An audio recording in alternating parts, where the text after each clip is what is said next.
let's go to my next guest. William Clouston is joining me now.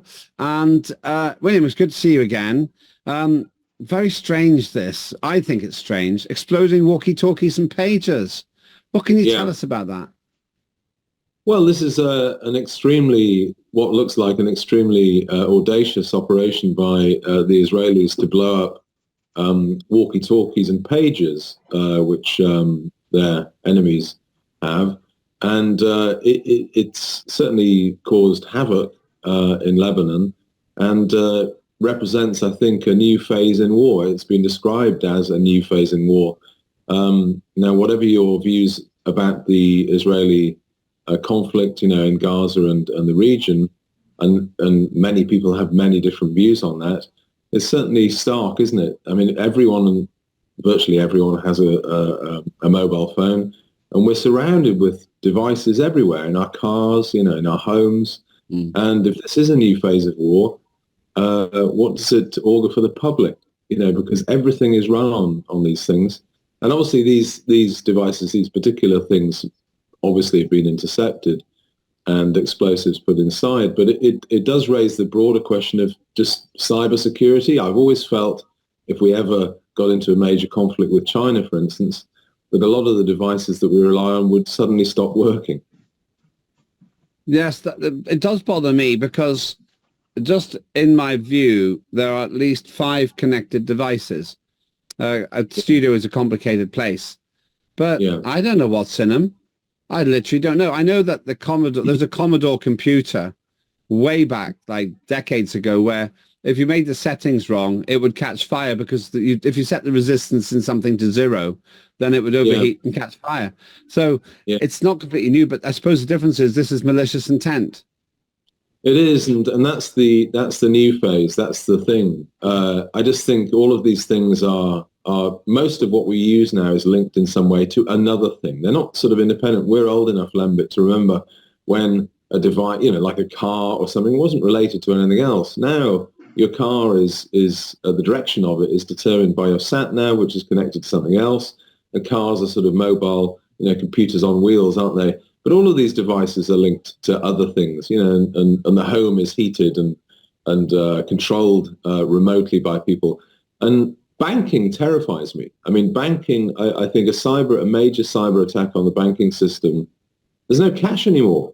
Cash was robust, and a free society would have cash and walk in and buy something. It's robust, it can't fail. Whereas suddenly overnight, our whole system could be attacked. And I just worry about what havoc that would cause. I think we're more vulnerable than we realize. I do feel that. The other thing that bothers me about this particular attack is if the Israelis can do it, then anyone can do it. And therefore, you could unwittingly end up walking around with a bomb. And I wonder, how would the Israelis have known that innocent people wouldn't have these pagers? Or actually, is that just the collateral damage they don't care about?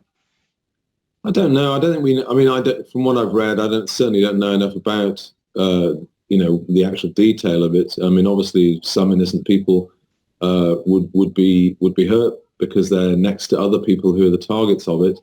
It does look very targeted, though. I think that was the intention. And, they seem to have pulled off quite an incredibly audacious operation. And, what it does say is it tells you something about the effectiveness of the Israelis at this type of thing. But we'll have to find out, won't we? Yeah. Now, you're still head of the STP, as best I know. If you were the Prime Minister and you were responsible for relations with Israel, what would you say, if anything? Or would you say this is legitimate means of war? Would you carry on saying, well, Israel has the right to defend itself? Well, I think broadly, Israel does have the right to defend itself, but I think Britain shouldn't overestimate our influence in this. I think largely, particularly British mainstream politicians, constantly asked, what is our position on this? What are we going to do to influence this? And in fact, in reality, Britain doesn't have huge influence on this. If you look at arms exports to Israel are minimal. Israeli arms exports to the UK are much bigger than that. And frankly, I think the Americans have far more influence, but even they struggle probably to influence events in the Middle East to the extent they want to, or to the extent they wish they did. So I think we on this particular thing, I think we have to find out more, and we're only 2 days into it. So I think that's the first thing I would do if I were in charge. Very, very sage advice. Just a few comments here. Someone wants to correct you. Oxygen says, Mr. Coulson, Mr. Clouston, actually, cash it does exist. You just have to discipline yourself only to pay in cash. I actually find it difficult because if you're dealing in very large amounts of cash now, you have to justify why you're taking your own money out of your own account or why you're paying money into your own account. Go on. Yes. Yeah, no, that's very true. And actually, it's not. I mean, not all places take cash. You know, I got a train back from London yesterday, and you couldn't pay cash to buy a coffee. You just couldn't do it. So the sort of noose is tightening against cash, and I think that's a problem. So yeah, we'll wait and see. Anyway, another thing that's coming up, Lembit, on Thursday is the Bank of England's decision on interest rates, and inflation's down at 2%, just over 2%, but they're likely to keep interest rates, the Bank of England base rate, at 5%. I think that's a mistake. I think the US is probably headed into recession, so it's probably yet another thing the government are getting wrong.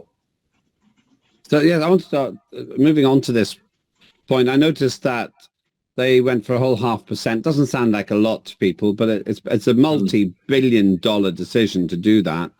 I'm wondering partly if it's because they're acutely aware of the fact that America hasn't really shone under the Biden-Harris regime.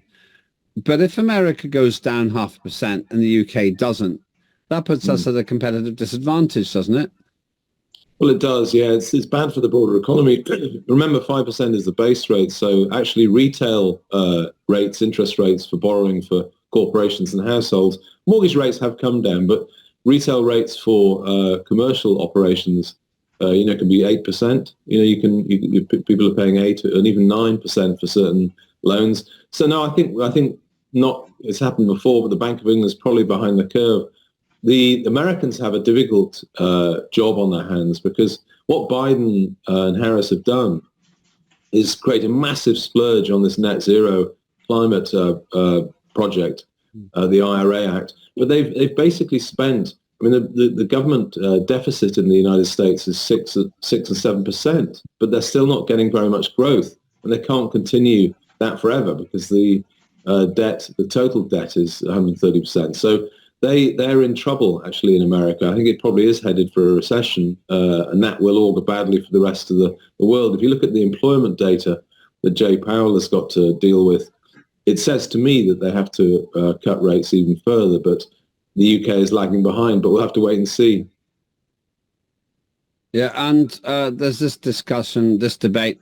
I say in parenthesis, really, in brackets, I think that the government should have the courage to set the rate rather than giving it to an external source, maybe a conversation for another time.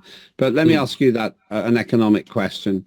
Starmer's obviously had a risible start in terms of social policy. How are they doing economically? I saw one of their ministers on television saying they're going to get tough on late payment by companies. But that just sounds like stick and no carrot. Yeah, no, I think the first thing they've got wrong, I mean, I have to say it's the worst start to any government that I've ever witnessed in my life. Totally incompetent, politically incompetent. The Winterfield payment stuff is just punitive and effectively bullying a whole part of society. But the broader mood music, Lembit, is atrocious. I mean, it's all literally gloom. Things are much worse than we thought. We're going to have to raise taxes. It's austerity again. And what does that say for investors in the UK, both those outside thinking about investing in the UK or just households and firms in the UK? It doesn't encourage people that you've got a new start. I mean, what you get in the first past the post system that we have is a government being flushed. I think the previous Tory government was useless and deserved to be beaten badly. But you have a new start, and Starmer's missed the opportunity to say this is a new horizon, let's get a bit of optimism in. But he's done the opposite. So I honestly think, Lembit, that will cost the country And if you look at employment and investment data 12 months, 18 months hence, you'll probably see a dip. And I put that on Starmer. Thanks for the cheery news. Couple of comments before you go. Imagine someone with a pager or a phone on a bus or a plane, says Observer, that's driving past your house or flying over your country. Very interesting point, because it is non-discriminatory, really. And sometimes you do get signal when you're flying, especially if you're coming into land. And this one I like from Neil Peace. Technology is wonderful. Your self-driving car could drive you to the police station if you say something politically incorrect on social media. It's very nice. Yeah, that feels to me that's where we're heading. Unless, of course, you're Lauren Edwards, who can be utterly disgraceful and offensive about Estonians and get away scot-free. She's the MP for Rochester and Stroud. Lauren, I haven't forgotten. I will be in touch. Thank you, William. That's William Clouston coming up next.